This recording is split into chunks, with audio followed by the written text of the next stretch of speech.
Today's modern working professionals expect a learning experience that reflects the world we live in. Canvas LMS is built to help organizations unlock the potential of skill-based learning by focusing on what matters to learners and their educators. From dynamic course delivery to adaptable credentialing, Canvas empowers learners to thrive in a rapidly evolving landscape. See what it's all about at canvas.com. Welcome to The Accidental Trainer, a podcast where you'll hear firsthand stories and tips on how to start and grow your training career. Hello, everyone, and welcome back to another episode of ATD Accidental Trainer Podcast. I'm your host, Alexandria Clapp, and today we have with us Hadiya Nuriddin. She is the owner of Duets Learning and the author of the newly published book, Quality Management in Learning and Development. Welcome, Hadiya. Hello. Thanks for having me. Thank you for being here. Congratulations on your new book with ATD. I'm so excited to talk to you about quality management, which I know not everyone would say, but I truly am. But first, let's chat about your origin story. Can you tell us, how did you land in your current role and anything that was accidental in your journey? Oh, wow. I graduated with a bachelor's in English, and it was during the first Gulf War. There were no jobs, but I miraculously got this job in technical support, which was weird because I'd never seen the inside of a computer or fixed computers or had any interest to do so. But they said that we can learn it, you can learn it. So I think that's fundamental to this discussion. That very short period of my life, it was about 2 years that I worked in tech support, because that was when I got introduced to the idea of quality and the idea that there's someone checking this stuff. As you create it, we had to support this software, and it was challenging to support it. It was on 10 floppy disks. So people would install and they'd get to disk 8 and everything would blow up. It's like they would call you and you wouldn't know. And this is old operating systems. So I really sort of understood that there was a process behind making things work. But then I sort of got burned out in technical support and started moving on to learning and development, because when I started supporting people on a one-to-one basis, I started supporting a product, but now it was actually supporting PCs and users. I realized that there was a big training component to that. I was just, in the location I was in, was just teaching people how to use this computer for their work. That's when I discovered there was this job in training. So I became a technical trainer. And I like to say, because of different transitions and how companies function, that's when I got introduced to instructional design. And I worked internal for half my career. Then in about 2011, I decided to go on my own. And that's what I'm doing right now. And if you hadn't had to go into tech support, you might not be in this conversation. I would still just be like, let's let it go. Let's just see what happens. So yeah, it's always been in the back of my mind that there's a better way. There's a better way to make this work. Okay, so I have always been excited that you are chasing after quality management and helping other L&D professionals learn about this if they don't already have a system in place. Since an ATD article that you wrote maybe a few years back, maybe you've done some sessions on it, I was really excited because it's funny, my old role, we were doing more customer-facing education, but we called ourselves quality assurance managers and just thought it'd be a bigger thing here. And it's not like quality doesn't exist, like having a quality process. I remember one of our first conversations, I was telling you, I always think about those Levain cookies. If anyone is familiar with that New York bakery, I mean, they almost don't make anything else except for like a handful of cookies, but they're all the same size. That's got to be quality, right? That they have a process in place that when you get a Levain cookie, whether it's the one that you put in your freezer and then you bake it at home or you go into a store, they're all always the same exact amount of cookie dough and they look the same and they always then taste the same. And what is that process? Even when you think about fast food, I mean, McDonald's hamburgers, all of those are the same internationally for the most part, or even something that takes almost a spin of art, which would be Starbucks, or caramel macchiato, which is the only drink I order, pretty much tastes the same everywhere I go at every Starbucks, which sometimes is different than a small cafe, but so Starbucks has their way of making this caramel macchiato and it's universal. So that's quality measure, just telling people what to do, which I think is an interesting thing about L&D and one of our challenges.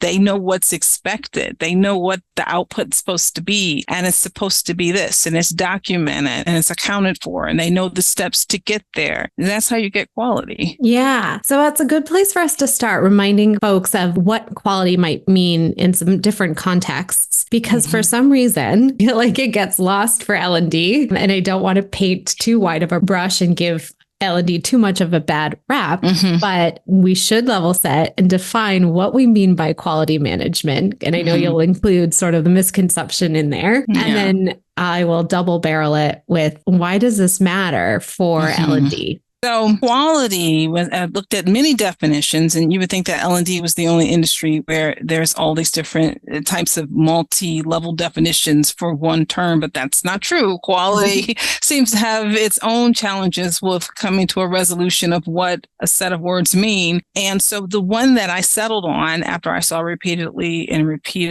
was quality is what meets customer expectations. You decided that this is what we promise, this is what we want to deliver, and we actually do that, which is an interesting thing because that gets into a discussion of who is the customer, and we have multiple customers. It also comes into play for us, who knows best. Customer may want this thing, but we as L&D practitioners always trying to assert ourselves as the expert. We also have a body of knowledge that we want to apply, and the customers don't necessarily know what they want or need in order to shift performance. So that's where we're somewhere in the middle there. What is that? That's really the first step of what is quality to you? What does it mean? Once you have that, everything that you do has to be in service of that definition. So that's why it's important not to just be sort of slapdash with it and say, oh, well, it means that everything's perfect. There's no such thing as perfection. So wipe that out your vocabulary right now. But I will say that whatever definition you have, you need the mechanism to support it.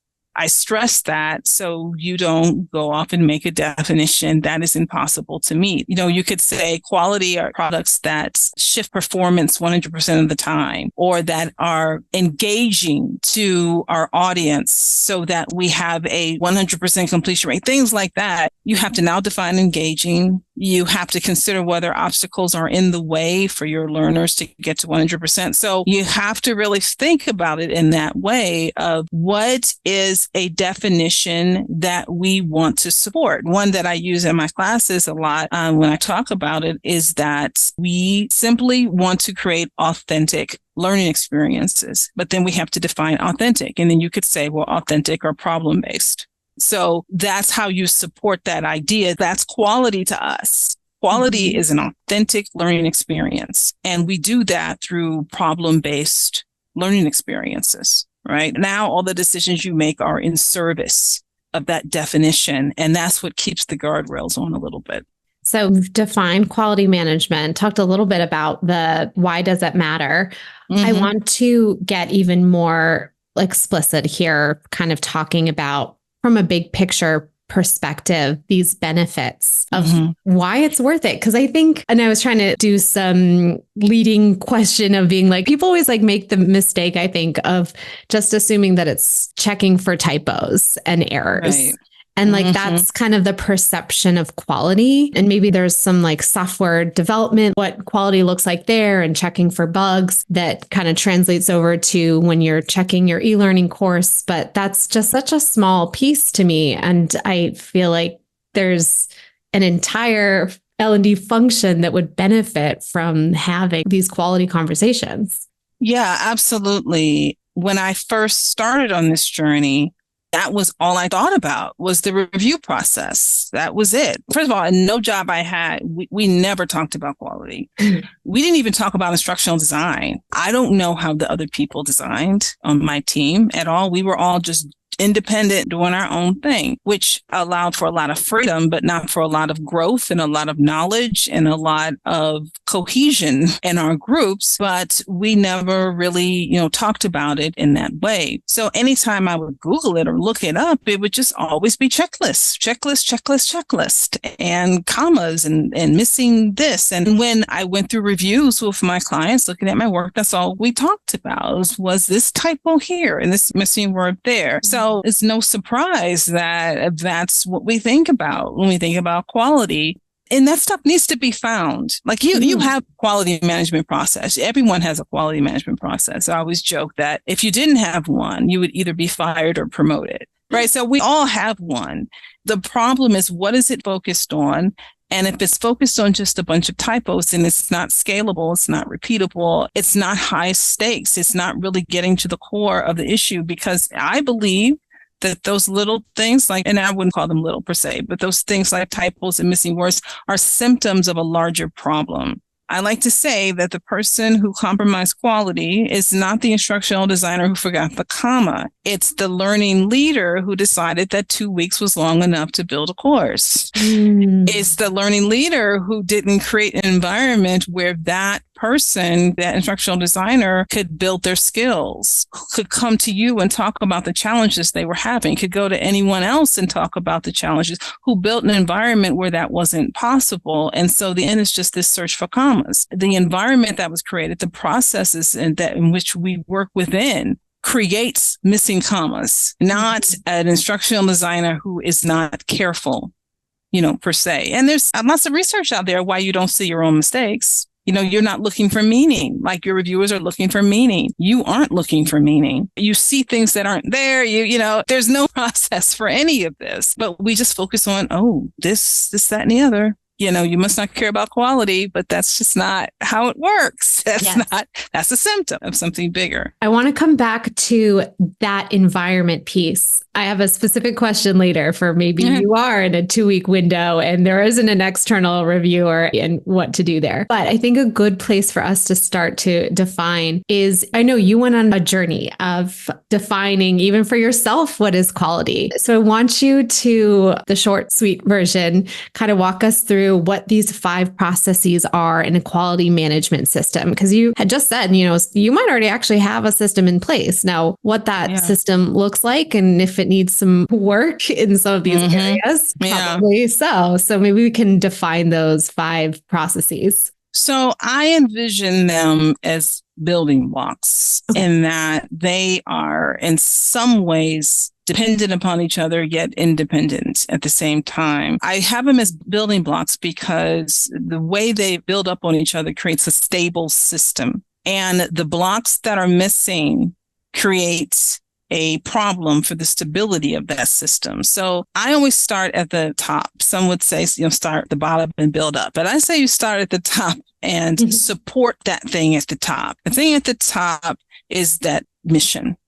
Like, what is the mission? What are we trying to do here when it comes to quality? Any team I've worked on, we've always sort of had some retreats where we decided what our mission was for learning and development. And after the muffins, we never heard about that mission again.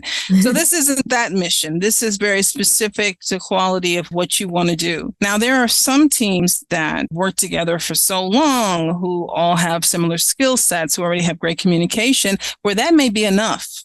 That mission may be enough. As we evaluate how we go forward, we find ways and mechanisms to make sure that we are still supporting the mission, but we're all sort of copacetic and we're all, But when you think about even the example that I used of problem-based, that's not an easy thing. And there are different challenges with problem-based. What does that look like? What if I can't? What if that doesn't work? That's when you have some quality planning in the case here. So what are we referring to when we say that? Are we talking about all of our stuff has to be problem-based, or are we just referring to e-learning? Are we referring to instructor-led? So this is when you begin to define the scope of what this looks like. Sometimes the mission isn't enough.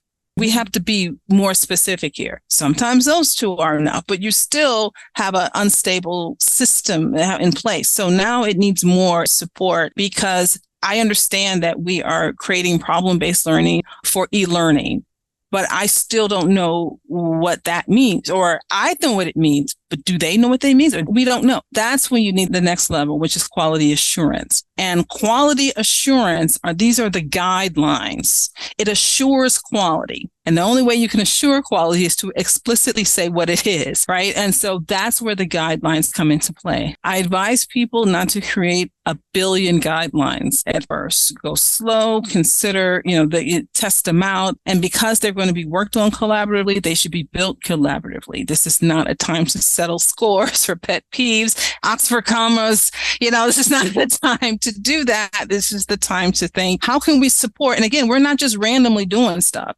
How do we support our e-learning products to that mission? It's this thing that we're building. Okay, so now that's the quality assurance. You have these guidelines. For some teams, that's enough. My example sometimes is closed captioning, right? So we have decided that in order to create that experience, that authentic experience, we want to make sure that all learners can have that. So we need to have closed captioning. Like, that's a guideline.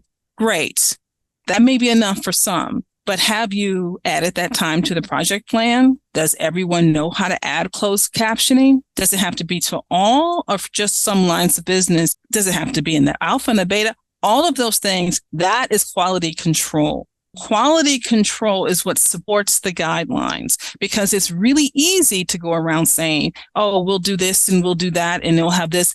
But you have to make room for your people to do it. You have to put policies and processes and procedures in place to control quality. Quality control doesn't happen at the info checklist because it's already built. You can't control the quality of something that's built. You have to do it through the production process.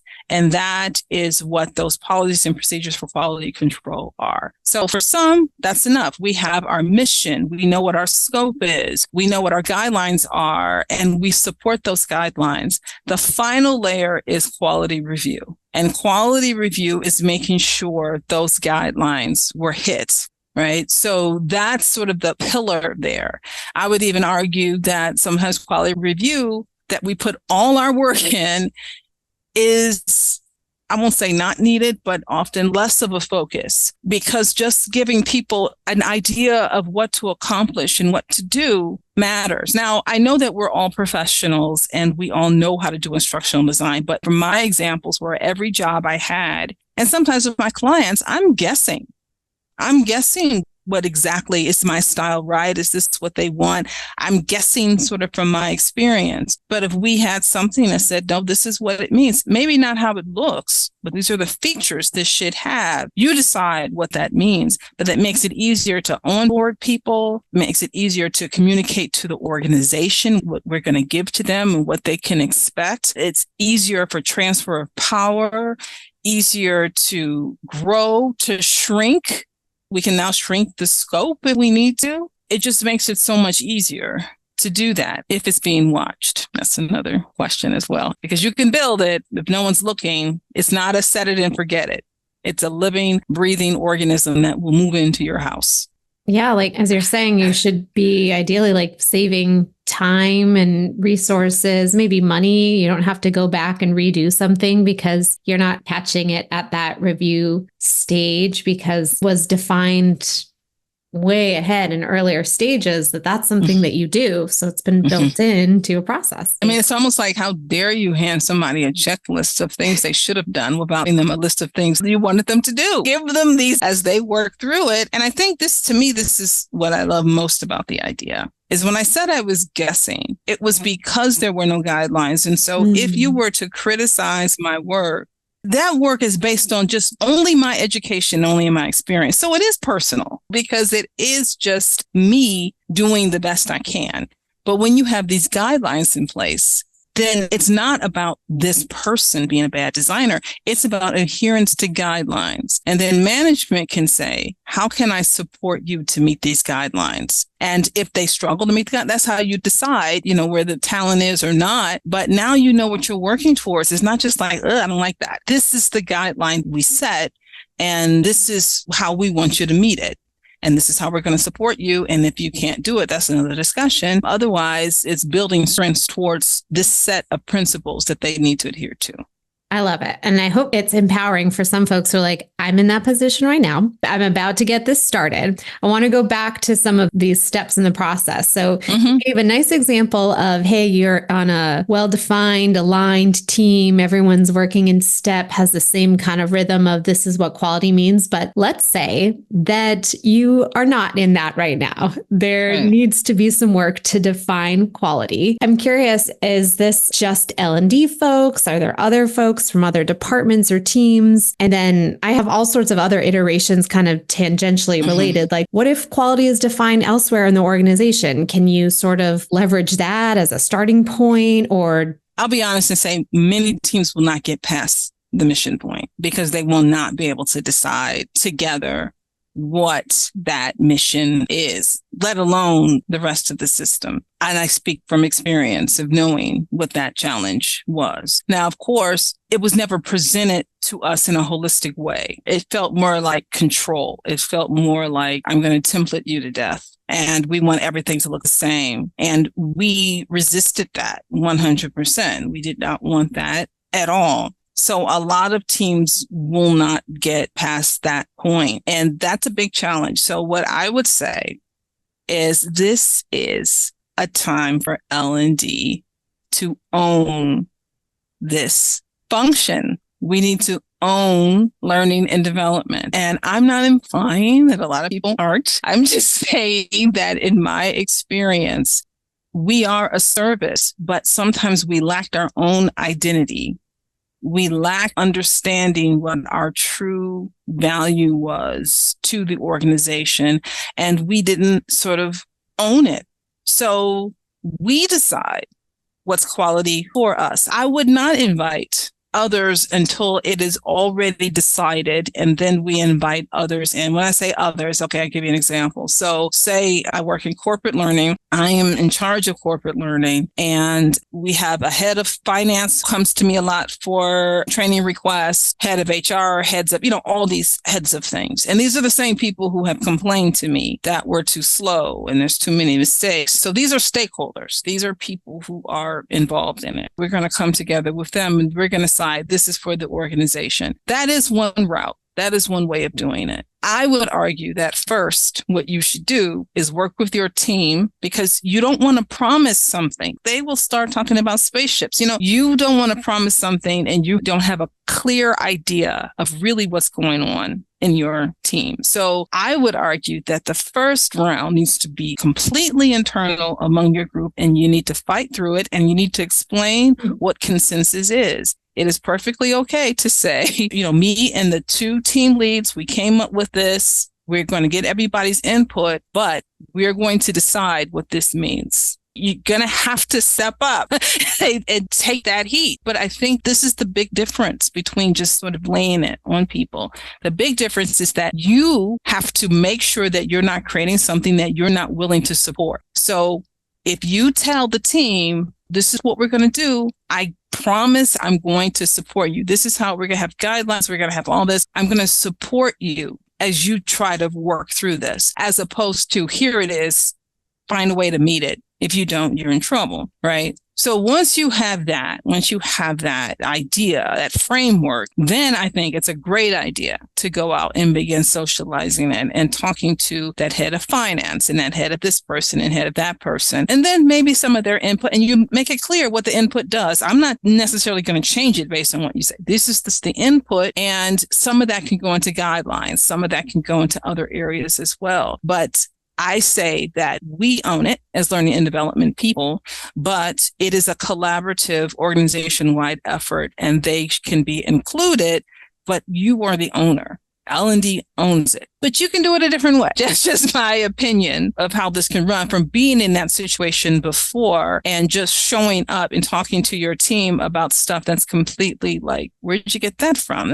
Greg said that, didn't he? Head of finance, he said that, and it's just like, you didn't talk to us. No, that makes sense. As soon as you're recommending, you're like, don't give away the opportunity to define it for yourself. Like, do it yourself first. So message heard first, internal. Getting consensus internally. Got it in my notes. Yeah, that's going to be a battle enough. And I find that the battle for the internal, I won't say battle, I'll say growth opportunity for the internal situation there. I think the number one, and I know you're probably going to get to this, that resistance. I do think that there's that idea that what we do is more of an art than a science. And it's pretty much a science, but we treat it like an art, and that there's all these different ways to interpret all these different things. And in some ways, the quality literature does state that things should look the same. They should operate the same, not because everyone's trying to steal your creativity, but just think about how all those years I was working internal, and even as a consultant, these poor learners have an LMS of stuff that looks all completely different. Next buttons in different places, different colors, different formats, different functionality, different all that. I don't think that serves them that well, to be honest, that they don't have that consistency and approach. I say that because I also don't want to be told that my work should look like everybody else's work. That's not something that I want to hear. But that's where the guidelines come into play. Mm-hmm. You could say, we want the wrapper to look the same. Don't get creative with the next button, right? The next button should be down here. There's science to prove that. And there should be evidence-based guidelines here, not just what you like. But what goes on in the center is up to you. You need voiceover, you need closed captioning. There can be guidelines that still give people room to breathe and to be creative and make the best decisions for their client, which is who it should be for, but also to stretch in their own abilities as well. So the guidelines shouldn't just be a laundry list, again, of pet peeves. Don't do this, don't do that. There should be opportunities to make sure that learners can get a consistent experience and they're not overloaded, that cognitive load with how do I work this thing? And at the same time, giving you as learning designers the ability to experiment when you need to. You're talking about consistency. So I'm going to jump to talking about user-generated content. When I was at TK, I went to a user-generated content session, and in the breakouts, oh my goodness, I felt for so many of these folks who are a team of 1 to 2. They're serving 80 different departments, so many people. So how can I replicate myself as quickly as possible and not just let everything fly off the rails? Like, we have some standards in place, we have some guidelines in place. And this wasn't a quality conversation or session, but it made me think of this book and how quality management could be part of that process that goes beyond your L&D design teams. So all of those folks who are getting slide templates, and then even, as you're saying, things that are like evidence-based. So there's some guidelines and rules in there to help them create decks that are not going to lead to cognitive overload and, go past what your working memory capacity is, or breaks for when folks are designing or creating their own onboarding or whatever it is that they're doing themselves, that you're not going to be doing it as the L&D person, and it's more sustainable, but you have a way to make sure that if you were to do it, that it would be some version of what you would do if you could replicate yourself. And that is just the most perfect use of guidelines.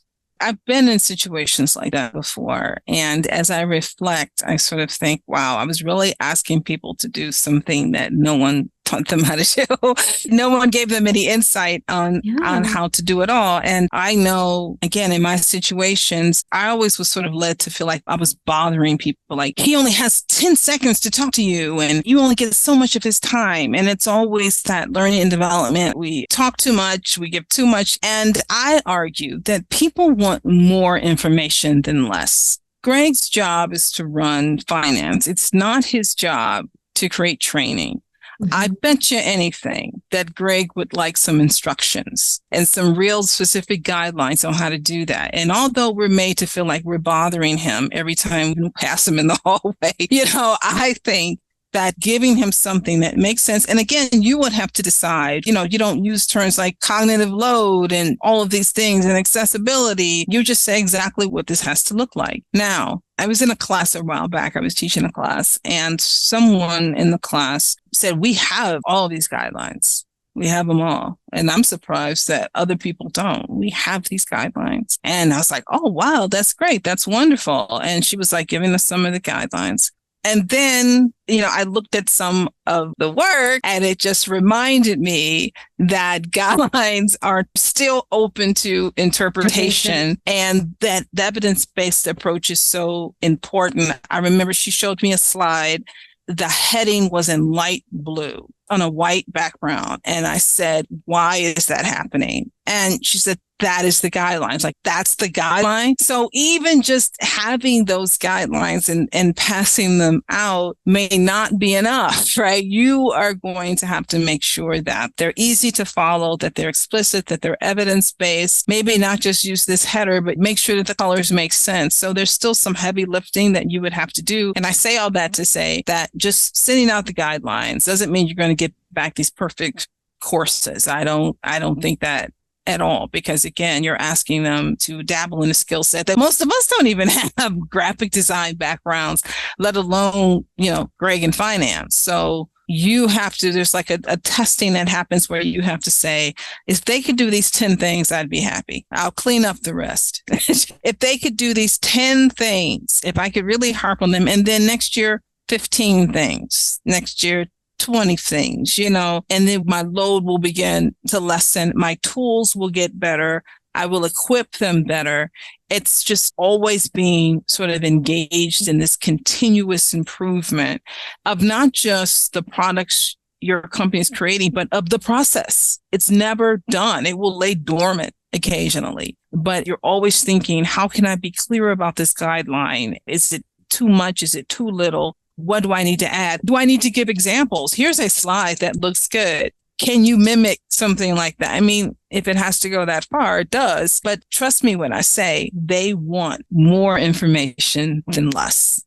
Okay, so you are using some examples of accessibility. So I think it's a good opportunity to jump into talking about continuous improvement and like that things are going to have to keep iterating, because a lot of organizations are at this point right now realizing, just as they're focusing on, we want to have an inclusive culture, and then peeling back the layers of what does that look like? And you're defining and getting down into explicit and the procedures and the policies. And that maybe does come down to color contrast, and maybe that light blue is their brand color. And then there's this realization, like, your brand color is not accessible. All of your templates are not accessible. I think it's a fascinating conversation. It's so interconnected with quality right now. And I could see it falling under the bucket of, when you're defining qualities, like if you want to have an inclusive organization, then I can also see it falling under, like, here's the specific font size, absolutely, the actual specific accessibility standards at the control level. So tell us, how are folks incorporating this into their quality management system? It seems like there's a lot of different ways to kind of tackle it.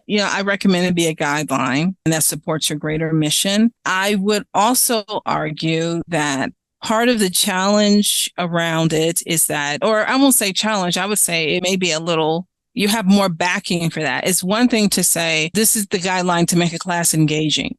It's just so nebulous and unclear. But there are studies, there's research, there's information about why light blue text does not look good on white, that people willfully ignore.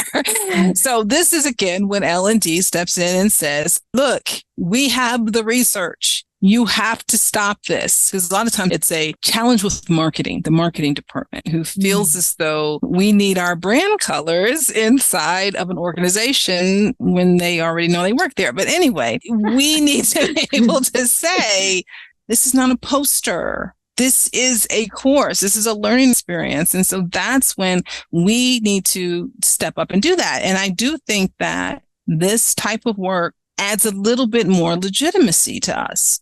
I mean, I know that they think what we do is witchcraft, at the end of the day. But in some ways, I almost can't blame them if they talk to me and I have a whole process. Then they talk to Tara. She's got a whole process. James got a whole process. And they're all different. I bet you if you talk to everyone in accounting, it's pretty much the same accounting. Mm-hmm. I hope. But for us, it's so wildly different, right? So when we start saying, hey, we have rules now, we have guidelines now, we do it to support the business, make sure there's that tie there, making sure, again, that's evidence-based. This is how we best support the business by following these guidelines. So having those in place, I think, is just another step to people actually sort of believing that what we do is a real thing and not just for fun or something like that. Can you tell us about having space for different types of projects and how that can fit in with quality management systems? So I'm thinking of organizations where maybe like 80 or 90% of their projects all operate one way, but then they have others that don't follow the same rules. Maybe they're pilots or experiments, or they're quote unquote agile or something. Does that matter? Do they have different quality standards? What would you recommend, or have you seen that? Well, I don't know. I don't think it'll cause problems for the standards themselves or for the guidelines themselves. And I think most teams, regardless of how they're running the project, will have to ask themselves as, when does the review happen? When can we say this is quality? Because if you do it too soon, for example, if you decide we're going to have our quality reviews during the storyboard phase, well, there's a lot of stuff going on, and there's a lot of changes that will happen at the alpha and the beta level that makes the storyboard not as needed anymore and not the source of truth anymore. So then if you say at the end of alpha, then that may be too soon. If you say after pilot, that may be too late, or you say including pilot. So it's you really deciding, and I've worked with some teams too, where they have a different type of process for every type of document. And I think that's really, I won't say imperative, but I will say that by doing things like that, that's how you can make sure you can nurse a course to the guideline. Now, when I say things like that, what I mean is, for example, if you want to create a project-based course or a problem-based course, then during the first discussion with the client, you need to talk about that problem. You can't wait until the end. And so in quality controls, to give you some sort of interview template where you can ask the right questions to make sure you have all this information. That way, at the end, it doesn't show up later. So little things like that along the way. So you could do the same thing with a design document. If you want to make sure that the class has a certain amount of activities or that sort, then that should happen at that point. It shouldn't happen at the beta. You would have to decide what sort of interim things do we want to do along the way to make sure that we're supporting the designer as they walk this to the end of their journey. So every team will have to, sort of decide when those benchmarks are for themselves. The overall help in your decision making would be that mission and then those guidelines as well. How can we support this guideline? How can we support that closed captioning guideline at the design document? Even at the project planning level, how can we support closed captioning at the design document? How can we support it at the storyboard level? As we're writing that text, that will play a role in it, not just deciding at the end. You may go, well, we can't support that. Actually, let's get rid of that guideline. We can't support to make sure that everyone has maybe even voiceover. Maybe it's not in our budget to make sure that every course has voiceover. Maybe we're just not going to use that as a guideline, but we may use something else as a guideline. We have to sort of pick and choose. But I would say first, get those guidelines and then begin to sort of think, what can we support? What can we not support? And if we can't support it, how can we support it? That sort of goes across all different types of projects. Because remember, if you're agile, it may look different than it would for someone else who's using a more linear approach to design. That's why we are talking about the person who's cranking something out in just 2 weeks and doesn't have an external reviewer. And the example that you were giving earlier in the conversation, like maybe that person was specifically given that, and it's more of a smaller minority of projects and people that do something like that, and how it might still fit in your organization, but you still didn't have some quality planning defined. Right. And you can even have, even if it's just, this is extensive review and this is basic review. Maybe basic review is 10 points to look at, which is, brings up a whole other topic of who does the review. You shouldn't have to teach people instructional design to do the review. It can get logistically tricky to say that our external reviewers will have this very simple things to look for, or maybe we just have our external reviewers only look for typos. Maybe that stays for them. We create an internal mechanism to check against guidelines. Or again, as I stress, sometimes just giving people the guidelines can go a long way in making sure they meet them. It's a challenge because you don't want to, again, start creating rules that you can't even check if people adhere to. So it really is an overall discussion. Okay, you said challenge, and I realized that I had 2 more questions I want to ask you, and we're running out of time. So I guess I'll just start with challenge. I think this is sort of a hard one, but is there a most common challenge with implementing a quality management system for L&D? Yes. Time is, that phrase, changing the tires while the car is moving. But I say this is building a highway systems when you're taking the back roads. And I say in the book, assume this will become deprioritized. Just assume it and come up with some ways to mitigate that risk, because it will. And this is why I have these, which we didn't touch on, but it's in the book, these people in these roles of process owner and process lead. That's why I say the process owner, no matter how much they don't want to be, and I can think of many managers in the past who would absolutely try to reject that idea that they are the owners of this process. And one of the rules of the owner is that they have to defend this system. So that means when other projects start coming in and this, that, and the other, they're the ones who have to say, no, we're working on this. No, my process lead can't.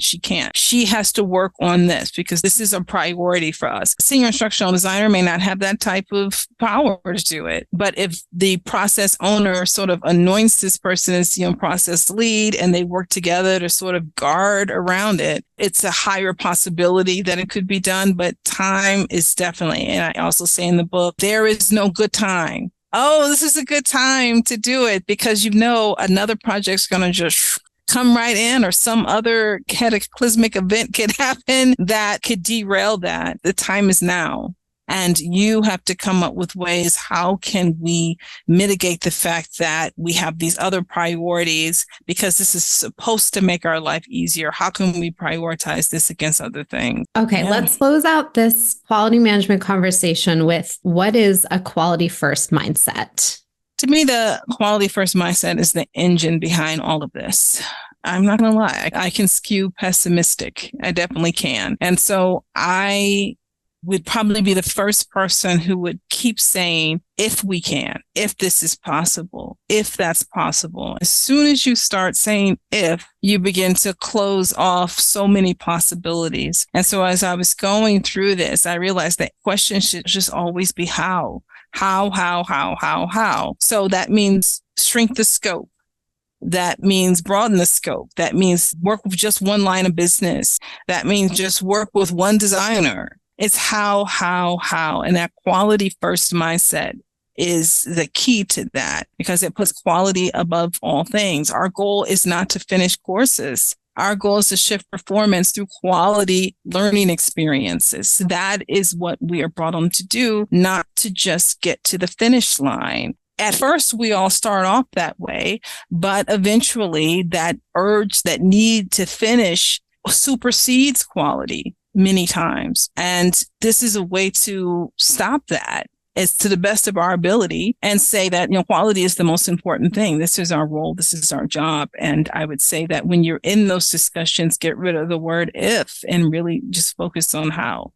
Love it. I know we could keep talking about this book, and there's so many things that we did not get to. It just makes it so hard to choose questions and things to talk about. But hopefully folks got a really fun flavor of your expertise and all the work that you put into making such a big abstract topic where it's going to be different for every organization and every team's quality management system, what it might look like and shake out. So thank you so much for answering all these questions. Let's shift our conversation back to you. Can you share about your current learning goals, anything that you're doing lately to get out of your comfort zone. Oh boy, to get out of my comfort zone. I would say I'm just experimenting with different ways of speaking in front of large groups. I'm getting into keynotes now because most of my focus right now is on storytelling because of my book, Story Training. I talk about that mostly. And so I've been talking about it in a very academic way. And just recently have I been following what I'm preaching and really getting into vulnerability and really getting into risk and what's at stake and really demonstrating that. So that's been the challenge that I've been asking people to take on for 6 years now. And so I'm finally taking that on. So, understanding what are the limits of vulnerability, how it can add to the experience in real time. So those are the things that I'm really sort of focusing on this summer. Hey, it's continuous improvement, as you said before, exactly. in our quality conversation. So you're just continually improving in that area. That's always it. I won't say you've never landed. Maybe you went as far as what you decide is landed, but I haven't. I want to keep going and keep pushing it to practice what I preach. Well, thanks for being vulnerable to share that you're working on that. Mm-hmm. And how can listeners keep up with you and your activity? Well, you can go to my website, duetslearning.com. I also have a newsletter on LinkedIn called Interlude. If you go to my profile, you see it. And every week, I've been so consistent. I'm so proud of myself. Every week, I have a new storytelling tip that gives you more detail about the tip, but also starts with a personal example, always at the beginning there. That's what I'm working on now. And of course, I'm always speaking in different places and giving workshops too, but all of that can be found on my website, duetslearning.com. Wonderful. Well, thank you so much, Hadiya, and thanks for talking about your book today. Congratulations. Thank you so much. Thank you to our sponsor, Canvas by Instructure. Thanks for listening to this podcast from the Association for Talent Development. Be sure to check the show notes for resources mentioned in today's episode. And if you found the show useful or insightful, please be sure to like, subscribe, and share it with a colleague.